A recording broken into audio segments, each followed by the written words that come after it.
Solapur news 24 मध्ये आपलं स्वागत आहे। आजच्या प्रमुख बातम्यांवर एक नजर टाकूया। मोबाईल फुटल्याने मुलगा सतत आईवडिलांकडे मोबाईलची मागणी करत होता। मात्र थोडे दिवस थांब पैसे आले की आपण मोबाईल घेऊ असे आईवडिलांनी सांगितल्याने नाराज झालेल्या 21 वर्षीय BBAच्या विद्यार्थ्याने घरात गळफास घेऊन आत्महत्या केल्याची दुर्दैवी घटना घडली। प्रणव जगदीश मायाचारी असे त्याचे नाव आहे। मोहोळ शहरात असलेल्या जिजाऊ अपार्टमेंटमध्ये 4 एप्रिल रोजी सकाळी मुलाने आत्महत्या केल्याची ही घटना उघडकीस आली। 3 एप्रिल रोजी रात्री 10 वाजताचे सुमारास प्रणव हा जेवण करून घराच्या दुसऱ्या मजल्यावर असलेल्या खोलीमध्ये झोपण्यासाठी गेला होता। 4 रोजी सकाळी 7:30 सुमारास प्रणव अजून खाली कसा आला नाही हे पाहण्यासाठी त्याची आई तो झोपलेल्या खोलीजवळ गेली।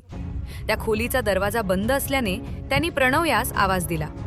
आतून काहीही प्रतिसाद न आल्याने त्यांनी प्रणवचे वडील जगदीश यांना बोलावून घेतले। खोलीचा दरवाजा तोडून रूममध्ये जाऊन पाहिले। त्यावेळी प्रणव हा नायलॉनच्या रस्सीने छताचे पंख्यास गळफास घेतलेला आढळला। तात्काळ त्यास गळफास सोडून ग्रामीण रुग्णालय मोहोळ येथे दाखल केले। मात्र उपचारापूर्वीच मयत झाल्याचे डॉक्टरांनी सांगितले। याबाबत जगदीश मायाचारी यांनी मोहोळ पोलीस ठाण्यात खबर दिली। अकस्मात मृत्यूची नोंद करण्यात आली आहे। अधिक तपास सपोनी चंद्रकांत आदलिंगे करीत आहेत।